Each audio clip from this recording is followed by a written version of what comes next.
우리 옆 사람 합시다. 제 옆에 앉아주셔서 참 감사합니다.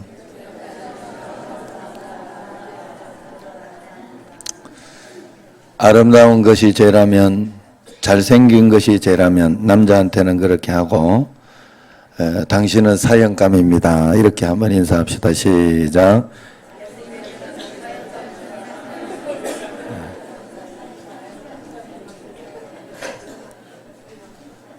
물론 웃자고 하는 이야기니까 그래 이렇게 웃으라고 하는데도 인상 쓰고 있으면 곤란해요.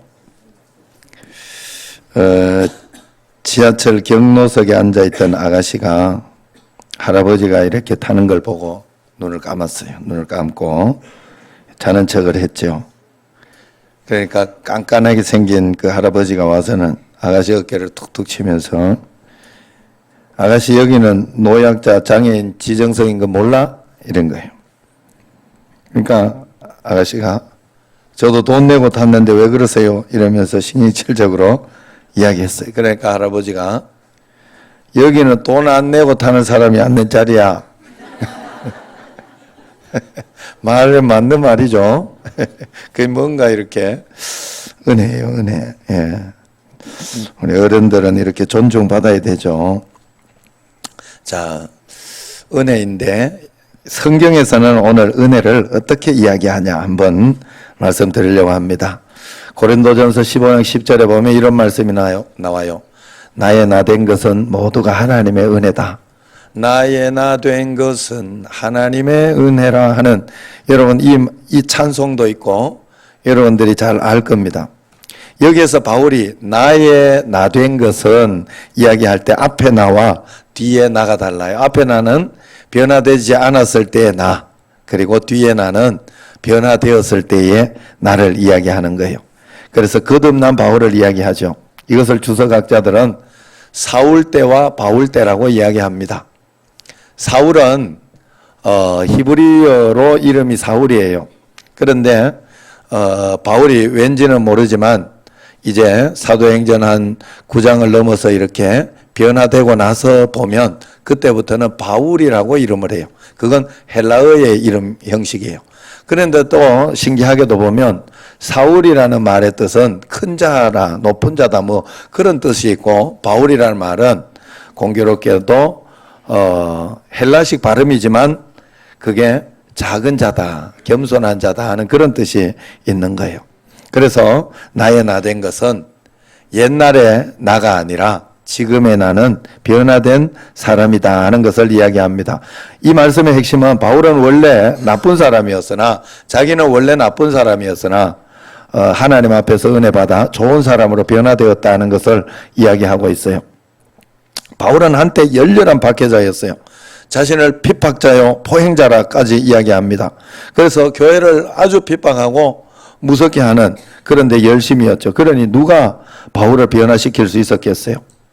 네로 황제가 회심할 것을 기대하지 못하는 것처럼 바울이 변화되는 것도 아무도 기대하지 않았다는 것이 중요한 요점이에요.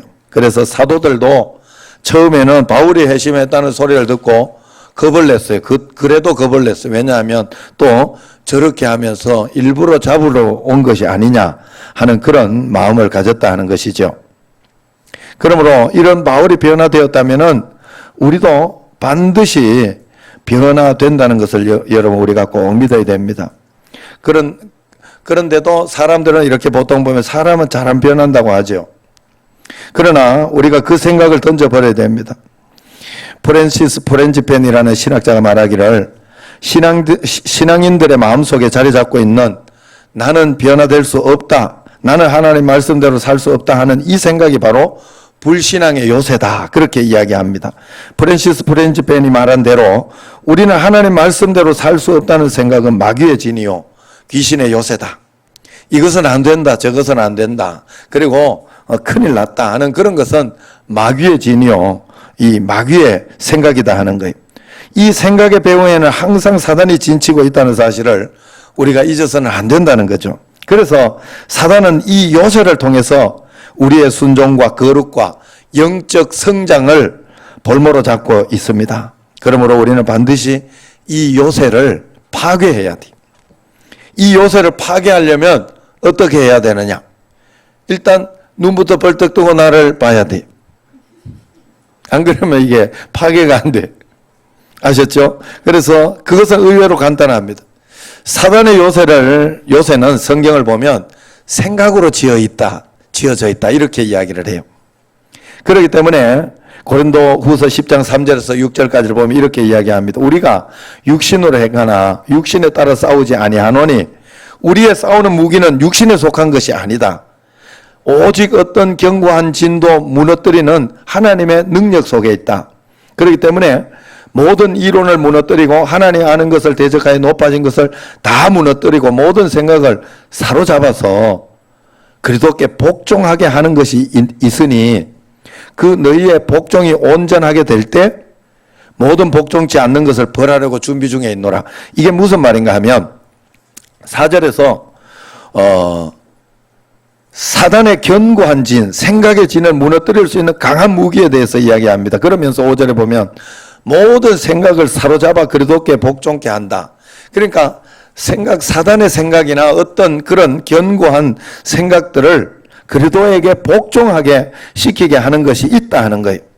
사단의 견고한 진은 진실로 이론과 생각들로 가득 차 있습니다. 온갖 부정적인 생각, 판단, 악한 것, 이건 절대로 안 된다 하는 그런 어떤 생각들, 그런 판단들, 이런 것들이 사단의 견고한 진입니다.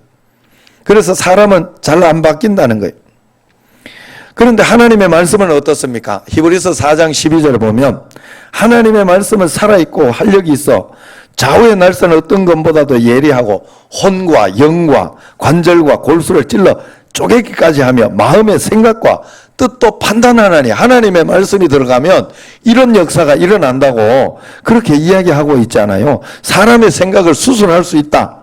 이게 하나님의 말씀이라고 이야기하지 않습니까? 그러므로 나는 하나님의 말씀대로 살 수 없다 하는 생각을 버리시고 이제는 나도 하나님의 말씀대로 살 수 있다. 그리고 나도 변할 수 있다 하는 그런 마음을 꼭 가져야 할 줄로 믿습니다. 이렇게 이야기해도 반발하는 분이 있어요. 내가 안 해본 줄 알고. 우리 남편은 절대로 안 된다고. 우리 아버지는 절대로 안 된다고.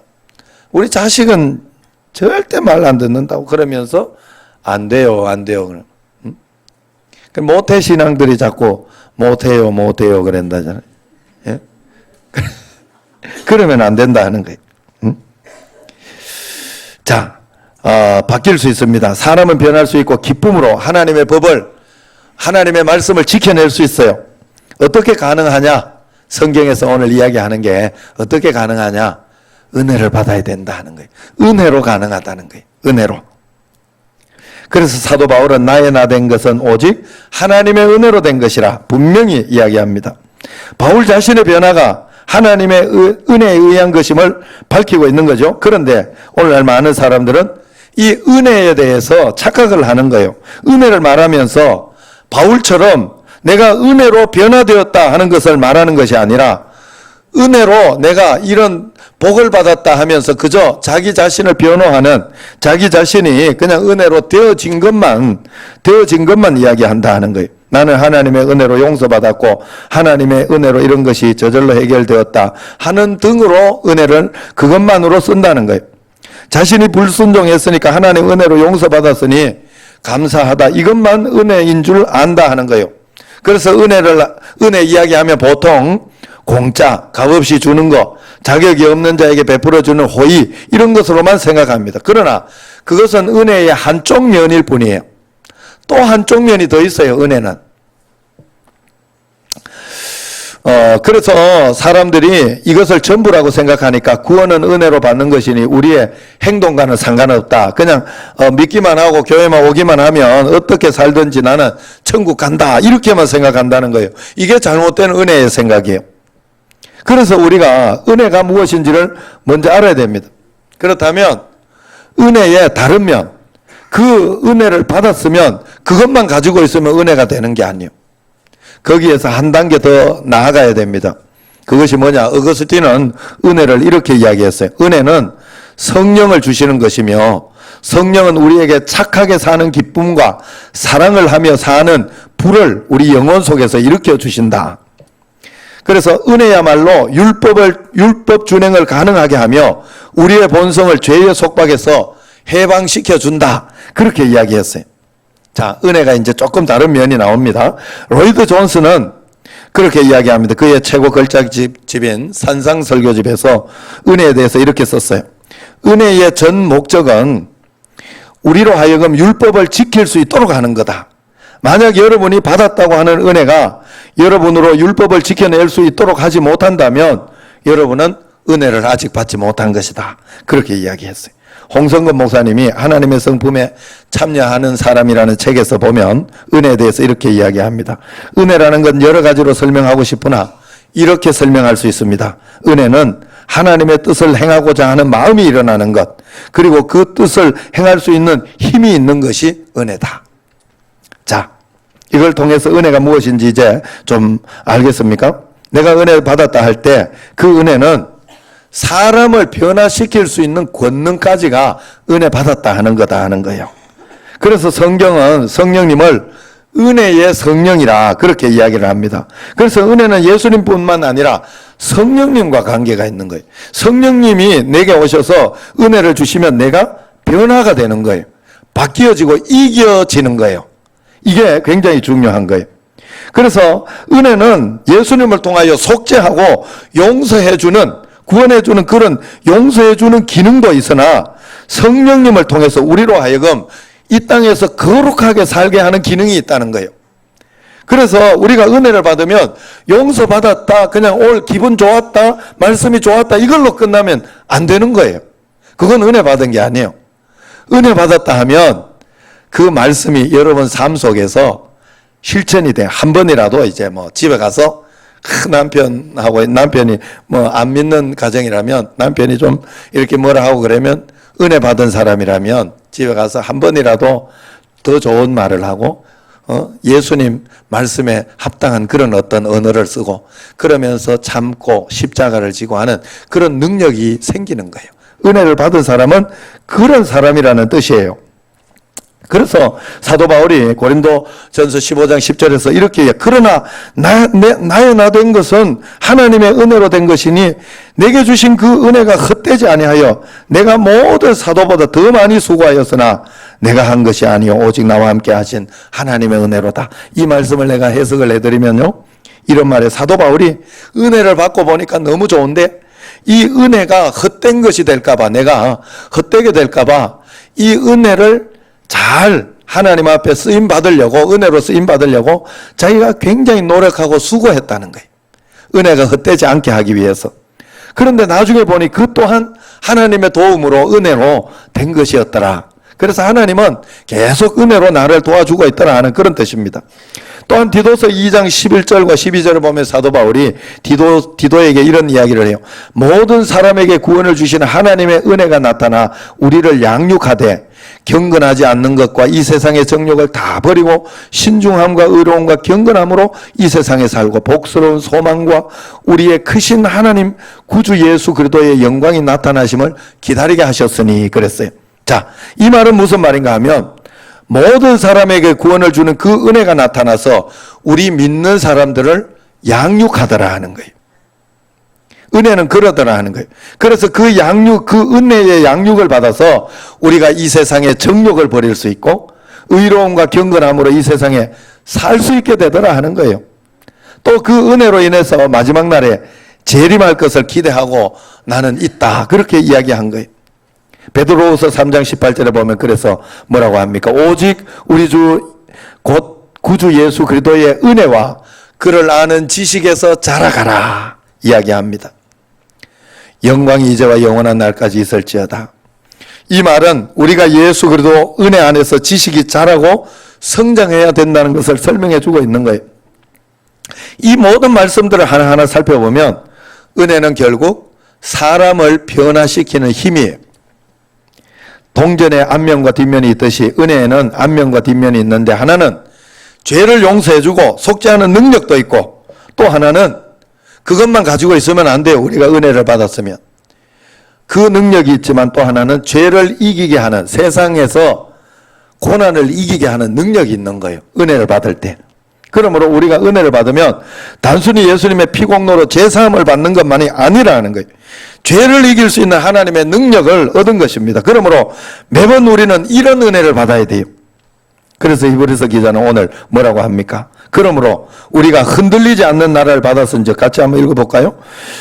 28절 29절 시작. 그러므로 우리가 흔들리지 않는 나라를 받았은즉 은혜를 받자. 이로 말미암아 경건함과 두려움으로 하나님을 기쁘시게 섬길지니 우리 하나님은 소멸하는 불이심이라. 흔들리지 않는 축복. 우리가 예수님 믿었을 때 하나님은 우리에게 복 주시기로 작정하신 거예요. 예수님 믿고 복 못 받고, 예수님 믿고 행복하지 못하고, 예수님 믿고 늘 막 쪼달리고 막 늘 고통스럽고, 쪼달려도 행복한 게 예수님 믿는 사람이에요. 진동치 못할 나라, 흔들리지 않는 나라를 우리는 받은 거예요. 하나님 앞에서. 그렇기 때문에 그 흔들리지 않는 나라를 받았으면 그 다음에 은혜를 받아야 돼요. 그래야 그 흔들리지 않는 나라가 계속 유지가 되고 더 큰 축복이 되는 거예요.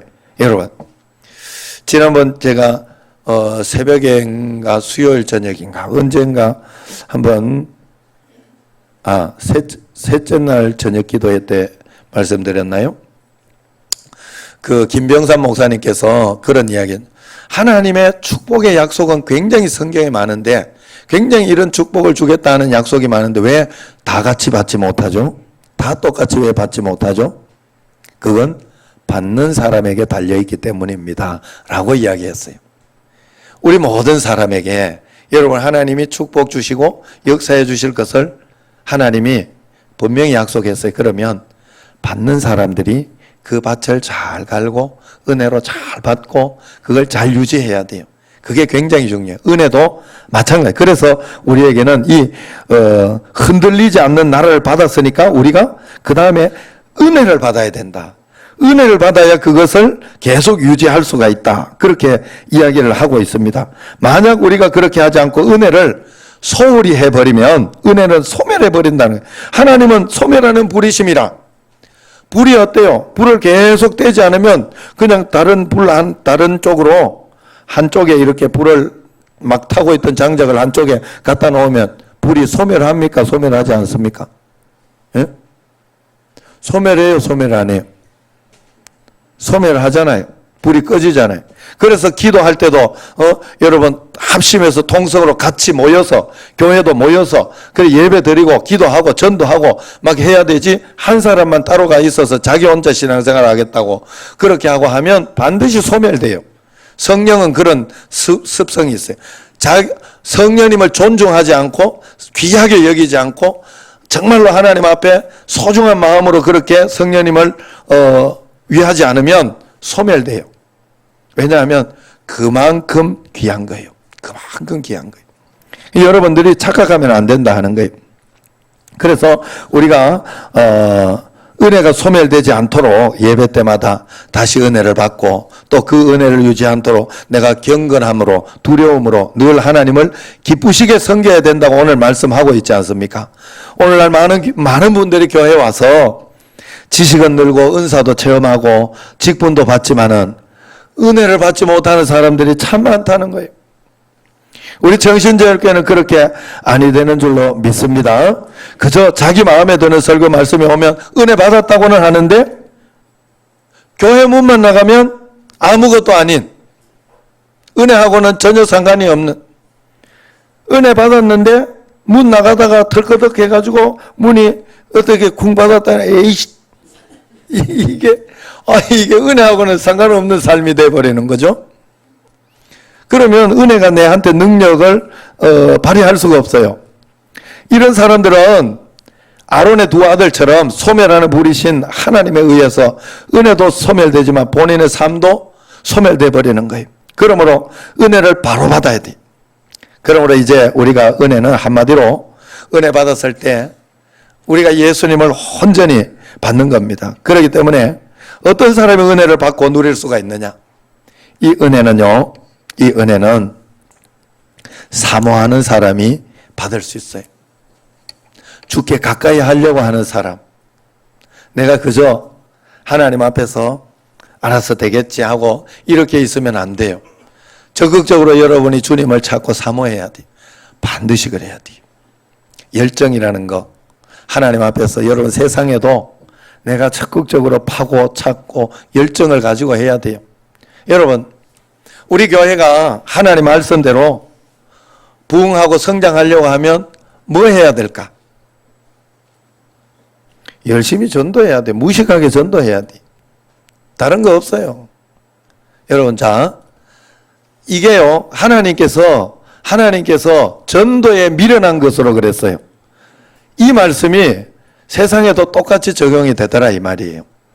여러분, 장사하면서 내가 이 장사 잘 되려고 하면 어떻게 해야 될까? 열심히 팔아야 돼요. 열심히 해야 돼, 열심히. 거기에 대해서. 음식점을 한다면 열심히 음식을 이렇게 연구하고 바꾸고, 음식점도요, 한번 맛있었다고 계속 그것만 가지고 있는 게 아니더라고요. 내가 보니까. 그래가지고 안 돼요. 저기 있는, 한번 우리 항아리 칼국수 한번 이야기해봐요.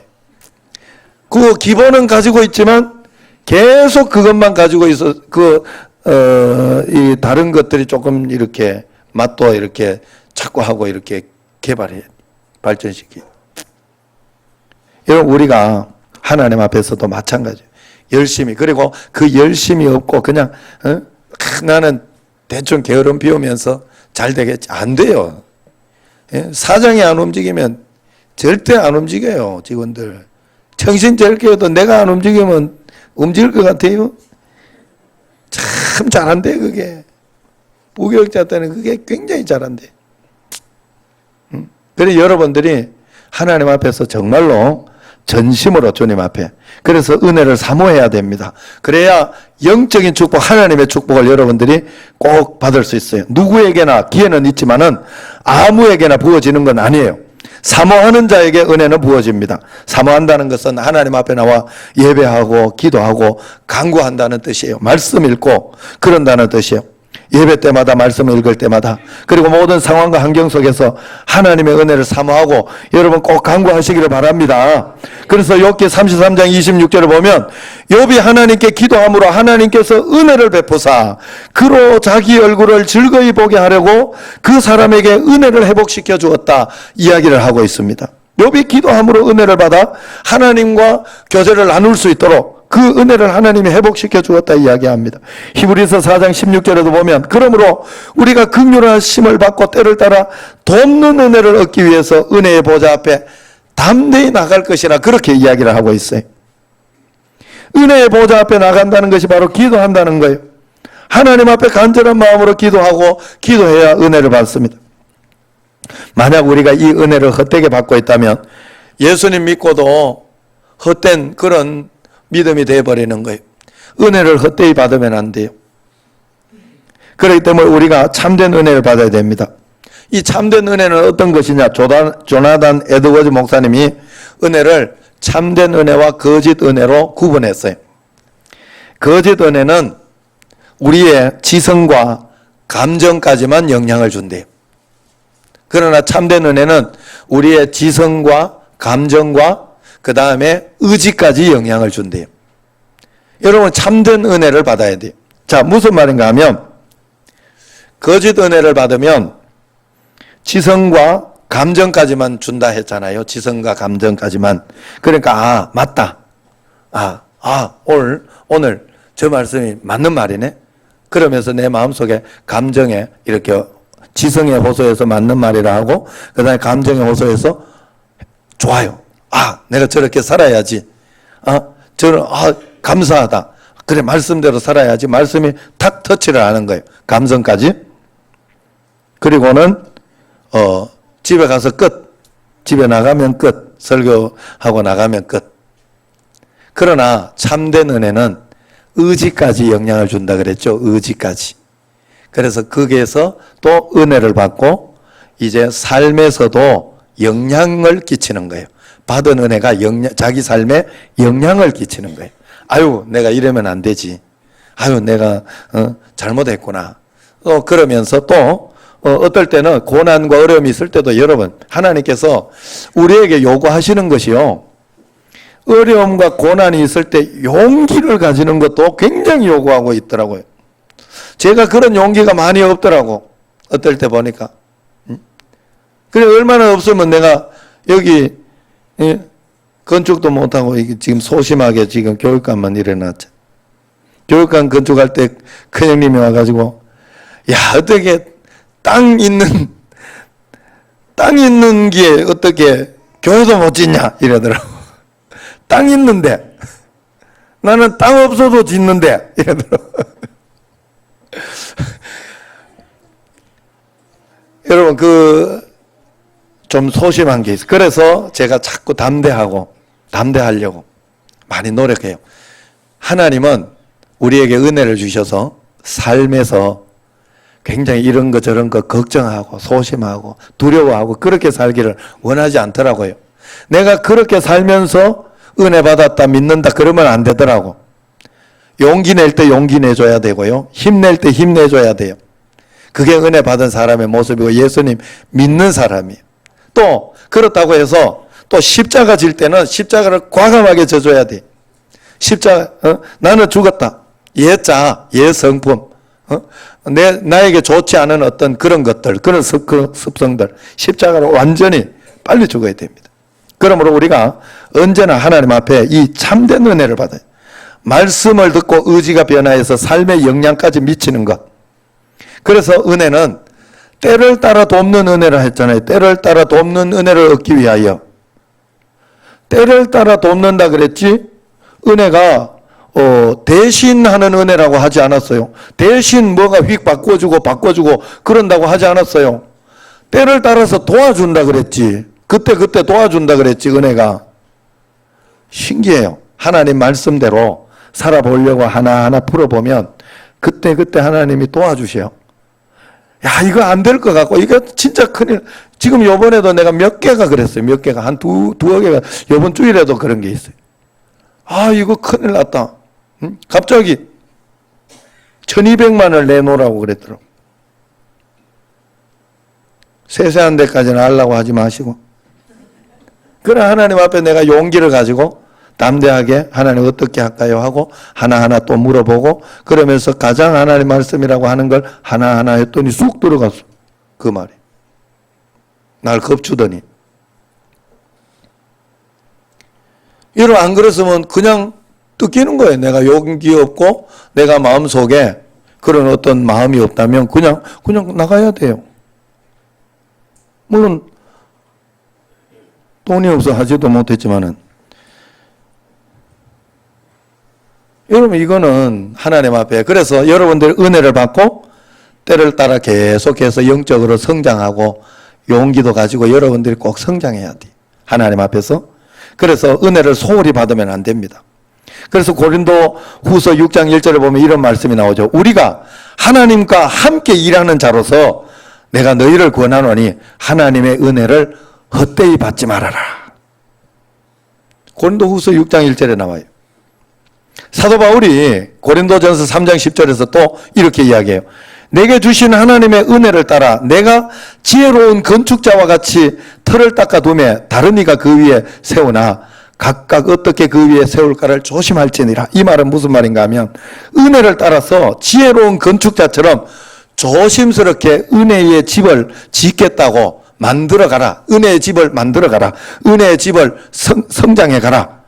각자 모든 성도들이 정말 조심히 은혜의 집을 지어내야 된다는 거예요.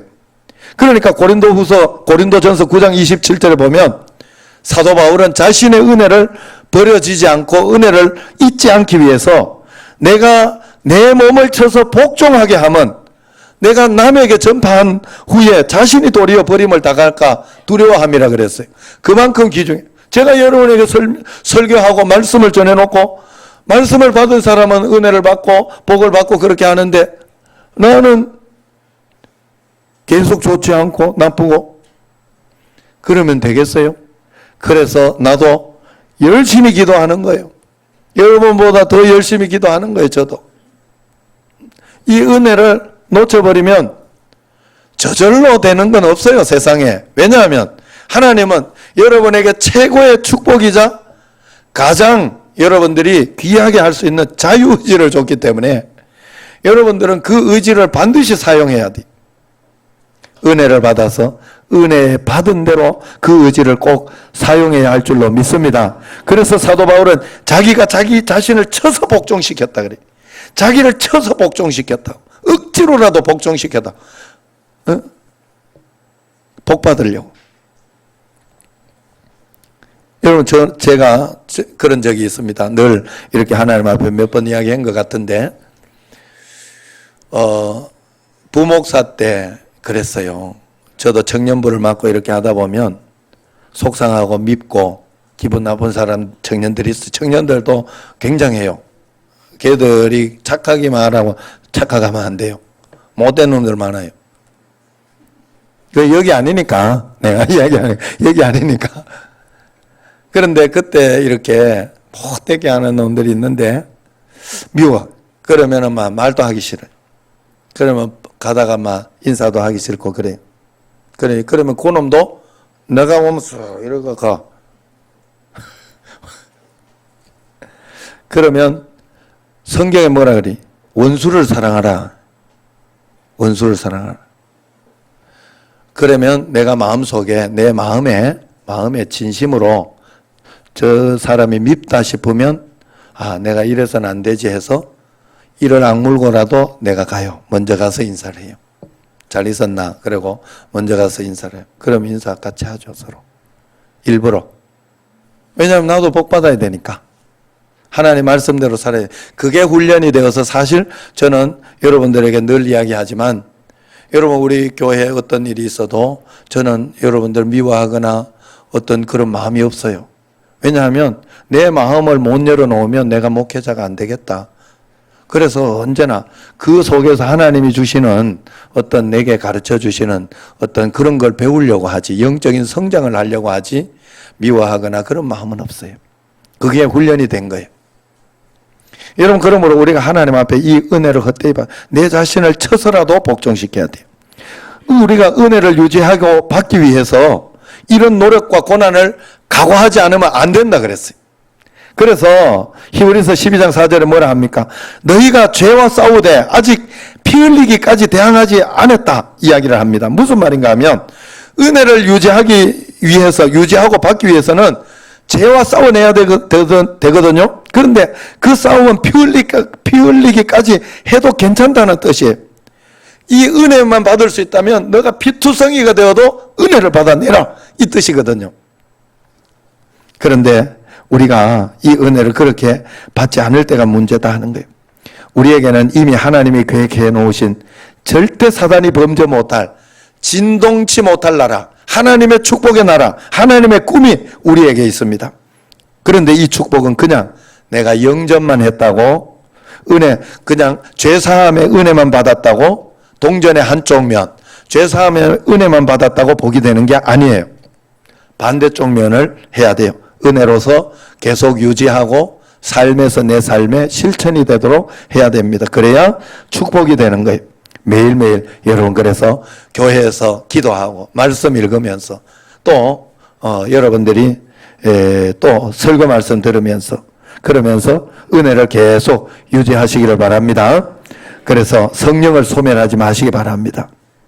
그 은혜를 잘 유지해서 두렵고 떨림으로 잘 받아 성장해서 이 땅에서 최고의 축복을 누리고 살아가는 여러분과 제가 되기를 주의 이름으로 축원합니다.